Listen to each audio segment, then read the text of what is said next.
Bayangkan, 4 anak kecil, usia 11, 8, 4, dan bahkan 1 tahun, harus bertahan hidup di dalam hutan lebat Kolombia selama 42 hari.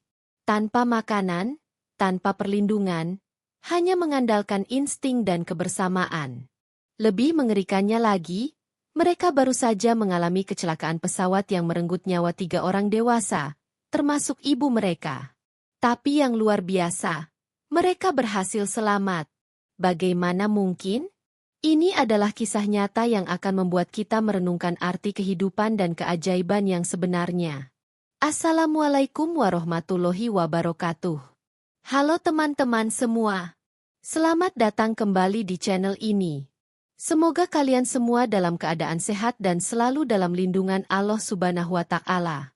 Hari ini, kita akan membahas kisah nyata yang luar biasa. Kisah tentang perjuangan, harapan, dan keajaiban yang benar-benar terjadi. Sebelum kita mulai, jangan lupa untuk like video ini, subscribe ke channel ini, dan nyalakan lonceng notifikasinya agar kalian gak ketinggalan cerita-cerita inspiratif lainnya. Oh iya, teman-teman, tulis Shallallahu ala Muhammad di kolom komentar sebagai bentuk cinta kita kepada Rasulullah Shallallahu alaihi wasallam. Dan jangan lupa juga tulis dari mana asal kalian, biar kita bisa tahu siapa saja yang nonton dari berbagai daerah di Indonesia.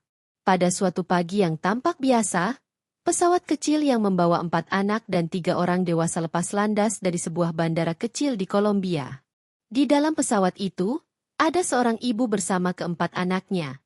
Anak tertua berusia 11 tahun, disusul oleh adiknya yang berumur 8 tahun, seorang bocah kecil berusia 4 tahun, dan bayi yang baru berusia 1 tahun. Mereka terbang dengan harapan mencapai tujuan mereka dengan selamat, tidak pernah menduga bahwa dalam beberapa saat ke depan, hidup mereka akan berubah selamanya. Langit tampak cerah, dan pesawat pun melaju dengan stabil. Tetapi di dunia penerbangan, bahaya bisa datang kapan saja tanpa peringatan. Beberapa menit setelah lepas landas, pesawat mulai mengalami turbulensi. Awalnya hanya guncangan kecil, tetapi lama-kelamaan getaran semakin kuat. Sang ibu merangkul anak-anaknya, mencoba menenangkan mereka, terutama si bungsu yang mulai menangis ketakutan. Pilot berusaha mengendalikan pesawat, tetapi tampaknya ada masalah teknis yang membuat mereka kehilangan kendali. Mesin pesawat berbunyi tidak normal, suara gemuruh menggema di seluruh kabin, dan penumpang mulai panik. Tidak ada jalan keluar, mereka hanya bisa pasrah. Dalam hitungan detik, pesawat kehilangan ketinggian dengan sangat cepat, dan dalam sekejap, semuanya berubah menjadi gelap. Pesawat itu jatuh ke tengah hutan Kolombia yang lebat, sebuah tempat yang hampir mustahil dijangkau oleh manusia biasa. Benturan yang sangat keras menghancurkan badan pesawat dan menyebabkan kerusakan besar. Cabang-cabang pohon yang tinggi dan rimbun menjadi saksi bisu kehancuran yang terjadi dalam sekejap mata. Ketika debu mulai mengendap dan suara gemuruh menghilang, yang tersisa hanyalah keheningan yang mencekam.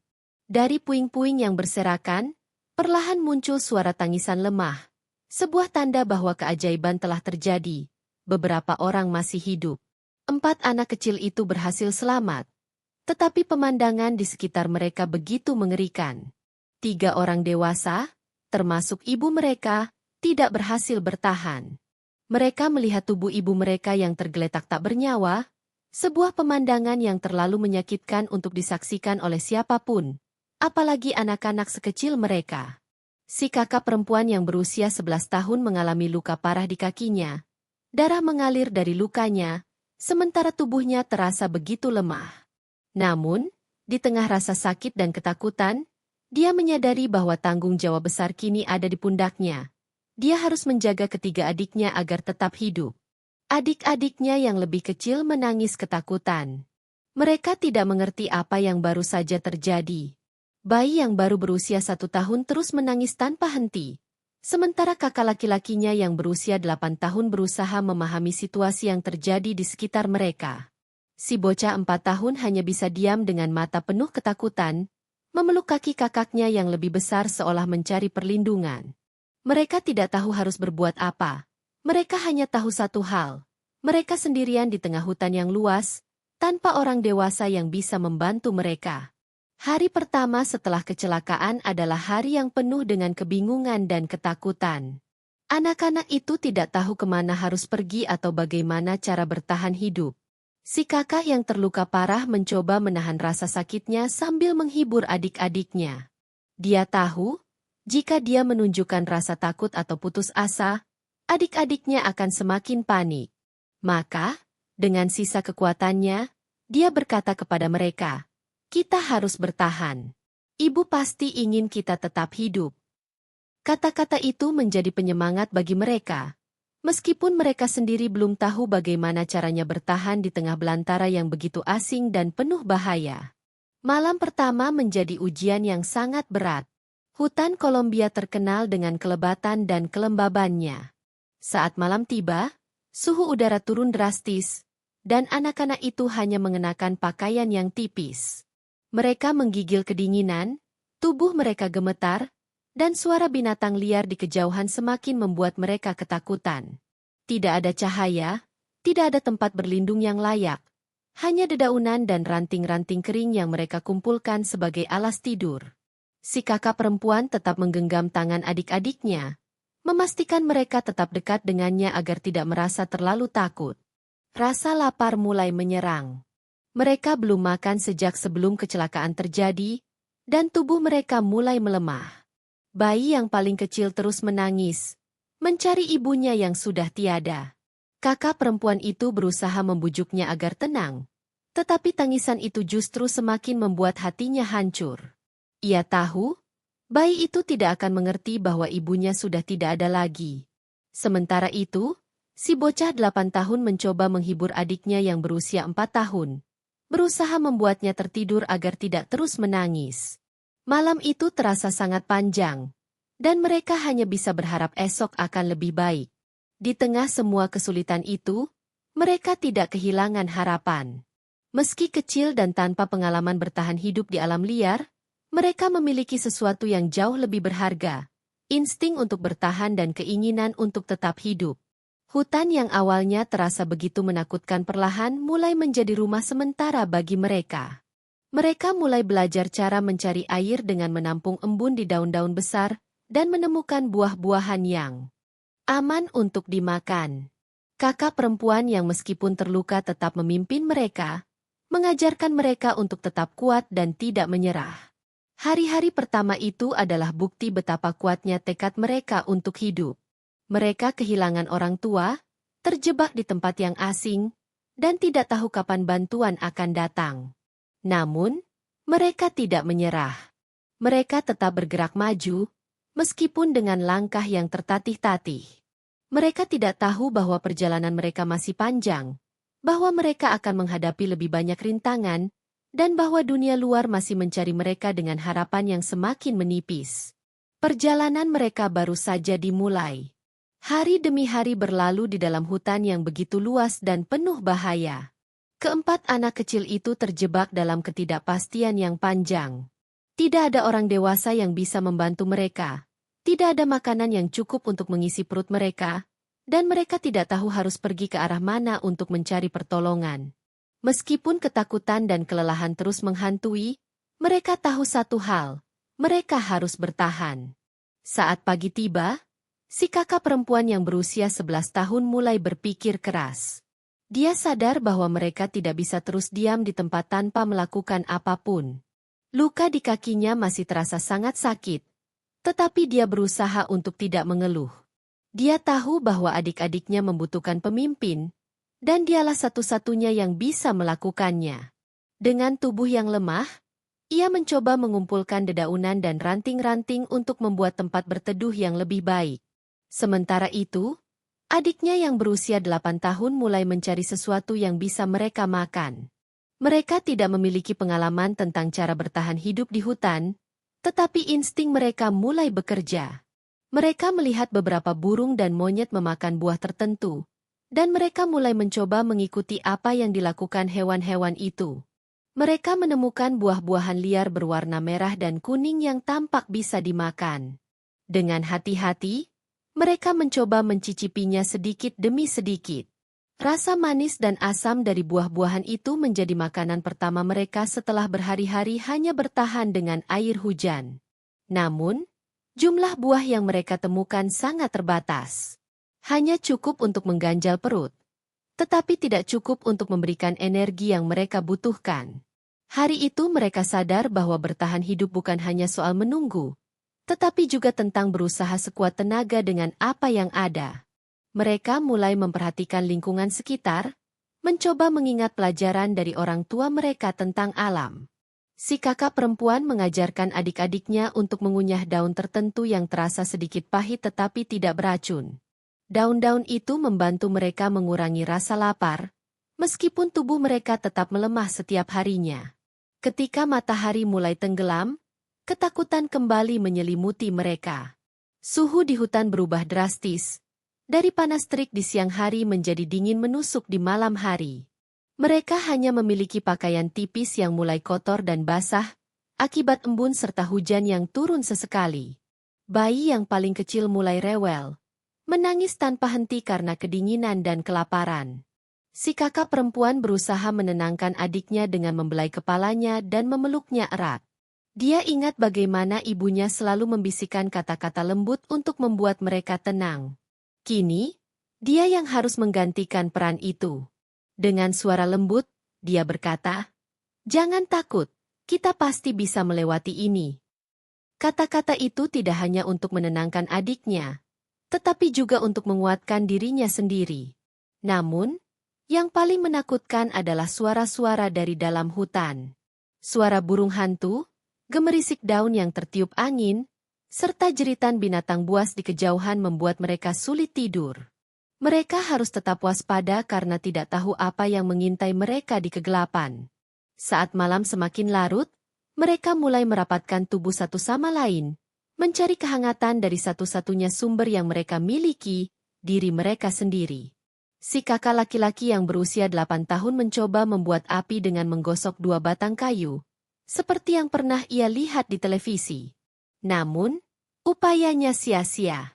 Mereka akhirnya hanya bisa mengandalkan tumpukan daun kering sebagai alas tidur dan mencoba bertahan dari hawa dingin yang menggigit.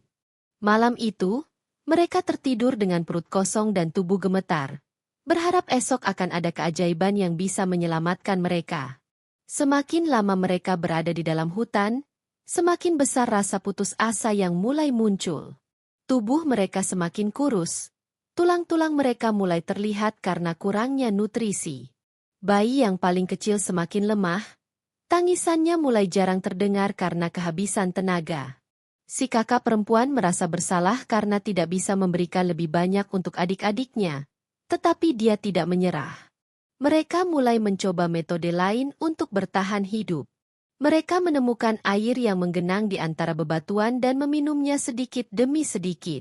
Mereka juga mencoba memakan serangga kecil, sesuatu yang sebelumnya tidak pernah mereka bayangkan akan lakukan. Namun, dengan kondisi yang semakin buruk, mereka mulai kehilangan tenaga untuk terus bergerak. Di sisi lain, tim penyelamat masih berusaha mencari mereka, tetapi harapan mulai menipis. Mereka telah menyisir hutan selama berminggu-minggu tanpa menemukan tanda-tanda kehidupan. Beberapa dari mereka mulai berpikir bahwa kemungkinan besar anak-anak itu tidak berhasil bertahan. Namun, meskipun peluangnya kecil, ada satu hal yang membuat mereka terus mencari, harapan bahwa keajaiban bisa terjadi. Hari demi hari berlalu, dan anak-anak itu masih bertahan. Meskipun tubuh mereka semakin lemah, mereka tetap saling menguatkan satu sama lain.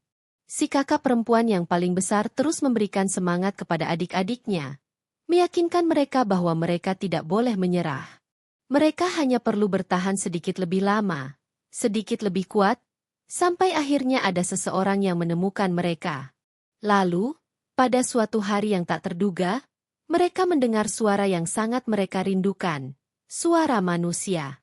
Mereka mencoba mengeluarkan suara, tetapi tubuh mereka terlalu lemah untuk berteriak keras. Dengan sisa tenaga yang ada, mereka menggerakkan ranting-ranting dan daun-daun di sekitar mereka untuk menarik perhatian.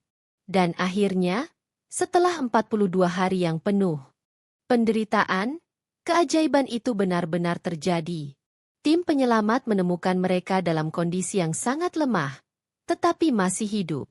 Ketika para penyelamat melihat mereka, mereka tidak bisa percaya bahwa anak-anak sekecil ini berhasil bertahan selama lebih dari 1 bulan di dalam hutan tanpa perlindungan. Ini adalah momen yang mengubah segalanya. Keempat anak itu telah menunjukkan kepada dunia bahwa harapan tidak boleh mati, dan bahwa dalam kondisi yang paling gelap sekalipun, masih ada cahaya yang bisa membawa kita kembali ke kehidupan. Setelah lebih dari 1 bulan terjebak di tengah hutan yang lebat, tubuh keempat anak itu semakin lemah. Kulit mereka terlihat pucat, tulang-tulang mereka semakin menonjol, dan mata mereka tampak cekung karena kelaparan. Namun, satu hal yang luar biasa adalah mereka masih hidup. Mereka telah melewati dinginnya malam tanpa perlindungan, bertahan dengan makanan seadanya, dan menghadapi ketakutan akan bahaya dari binatang liar. Tetapi sekarang, di hari ke-42, sesuatu yang tidak mereka sangka akhirnya terjadi. Suara manusia terdengar di kejauhan. Pada pagi itu, si kakak perempuan masih mencoba memberikan semangat kepada adik-adiknya. Suaranya hampir tak terdengar karena kelemahan, tetapi dia tetap berusaha. Kita harus bertahan. Aku yakin ibu ingin kita tetap hidup, bisiknya dengan suara lirih. Namun, kenyataannya semakin sulit. Bayi yang berusia 1 tahun semakin lemah, hampir tidak menangis lagi. Kakak laki-lakinya yang berusia 8 tahun juga mulai kehilangan energi untuk bergerak. Bahkan, si adik berusia 4 tahun yang sebelumnya masih aktif kini hanya bisa duduk diam dengan tatapan kosong. Mereka hampir menyerah. Hutan terasa semakin menekan, semakin gelap, dan semakin dingin. Mereka tidak tahu berapa lama lagi bisa bertahan. Namun, keajaiban mulai muncul ketika mereka mendengar suara asing dari kejauhan. Suara itu bukan suara binatang atau suara pepohonan tertiup angin. Ini adalah suara manusia. Si kakak perempuan mencoba bangkit dengan sisa tenaga yang ada. Dia tahu ini mungkin kesempatan terakhir mereka untuk bertahan hidup. Dengan tangan gemetar, dia meraih ranting-ranting kering dan mulai menggoyangkannya ke udara, mencoba menarik perhatian siapapun yang ada di sana. Dia ingin berteriak, tetapi suaranya hampir tidak keluar. "Tolong kami," katanya pelan, hampir tak terdengar.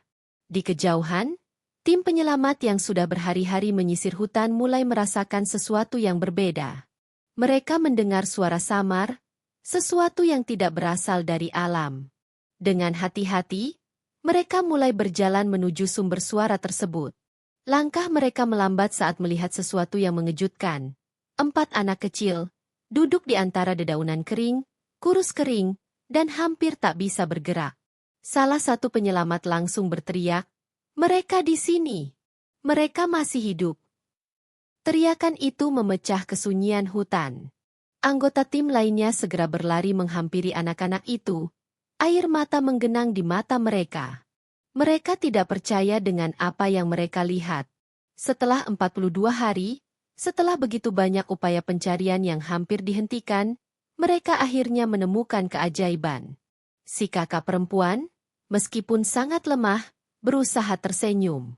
Dia tahu bahwa perjuangan mereka telah membuahkan hasil. Tangannya terangkat sedikit, mencoba meraih penyelamat di depannya. "Adik-adikku, tolong mereka," bisiknya sebelum tubuhnya akhirnya menyerah pada kelelahan. Tim penyelamat dengan cepat memberikan air dan makanan kepada anak-anak itu. Mereka memastikan bayi yang berusia 1 tahun masih bisa bernapas, memberikan kain hangat untuk membungkus tubuh kecilnya yang menggigil. Anak laki-laki berusia 8 tahun menatap tim penyelamat dengan mata penuh haru, seolah tidak percaya bahwa mereka benar-benar ditemukan. Perjalanan keluar dari hutan tidaklah mudah. Tim penyelamat harus membawa keempat anak yang nyaris tidak memiliki tenaga untuk berjalan. Helikopter sudah disiapkan di lokasi terdekat, tetapi perjalanan ke sana membutuhkan usaha ekstra. Dengan penuh kehati-hatian, mereka menggendong anak-anak itu satu persatu, memastikan mereka tetap sadar dan tidak kehilangan kesadaran karena kelemahan. Ketika helikopter akhirnya membawa mereka keluar dari hutan, pemandangan di luar begitu berbeda. Langit terbuka, matahari bersinar terang, dan suara hiruk-pikuk kota mulai terdengar. Ini adalah dunia yang telah mereka tinggalkan selama lebih dari sebulan. Mereka sudah hampir melupakan rasanya melihat manusia lain, mendengar suara kendaraan, atau merasakan udara yang tidak penuh dengan kelembaban hutan. Di rumah sakit, dokter dan perawat sudah bersiap menyambut mereka. Pemeriksaan medis dilakukan dengan cepat. Mereka mengalami dehidrasi parah, malnutrisi akut, dan beberapa luka yang belum sembuh. Namun, yang paling mengejutkan semua orang adalah kenyataan bahwa mereka masih hidup.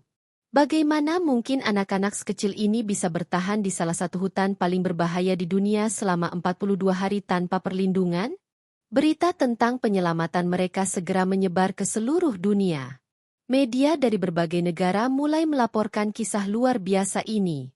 Semua orang bertanya-tanya bagaimana mereka bisa bertahan. Apa yang membuat mereka tetap hidup di tengah kondisi yang begitu ekstrim? Jawabannya ada pada kekuatan mereka sendiri, rasa kebersamaan, keberanian, dan keteguhan hati mereka untuk tidak menyerah. Kakak perempuan yang meskipun terluka tetap memimpin dan melindungi adik-adiknya, kakak laki-laki yang berusaha membantu mencari makanan, serta dua adik kecil yang tetap bertahan meskipun tubuh mereka semakin lemah. Dokter dan psikolog yang menangani mereka mengatakan bahwa secara medis, kemungkinan mereka bertahan hidup sangat kecil. Namun, keajaiban terjadi. Meskipun mengalami trauma mendalam, mereka tetap menunjukkan semangat untuk hidup. Mereka telah melewati sesuatu yang bahkan orang dewasa pun belum tentu bisa hadapi. Kisah ini menjadi inspirasi bagi banyak orang di seluruh dunia. Bagi mereka yang merasa putus asa, anak-anak ini adalah bukti bahwa ketekunan dan harapan bisa mengalahkan segala rintangan. Jika anak-anak sekecil ini bisa bertahan di tengah belantara selama lebih dari 1 bulan, maka kita yang berada di kehidupan normal seharusnya bisa menghadapi segala tantangan dengan lebih kuat. Kisah ini juga mengingatkan kita tentang pentingnya kasih sayang dan tanggung jawab. Si kakak perempuan yang meskipun masih anak-anak, mengambil peran sebagai pemimpin dan pelindung bagi adik-adiknya. Dia menunjukkan bahwa cinta dan keberanian bisa mengalahkan rasa takut dan putus asa. Kini, mereka telah kembali ke kehidupan normal. Tetapi kenangan tentang 42 hari mereka di hutan akan selalu menjadi bagian dari diri mereka. Mereka adalah simbol dari harapan, keberanian, dan keajaiban yang nyata. Subhanallah, luar biasa sekali, bukan? Kisah ini mengajarkan kita untuk selalu bersyukur dan tidak mudah menyerah dalam menghadapi masalah. Semoga cerita ini bisa menjadi inspirasi bagi kita semua. Jangan lupa untuk share video ini ke teman-teman kalian agar semakin banyak yang tahu kisah luar biasa ini. Terima kasih sudah menonton. Sampai jumpa di video selanjutnya. Wassalamualaikum warahmatullahi wabarakatuh.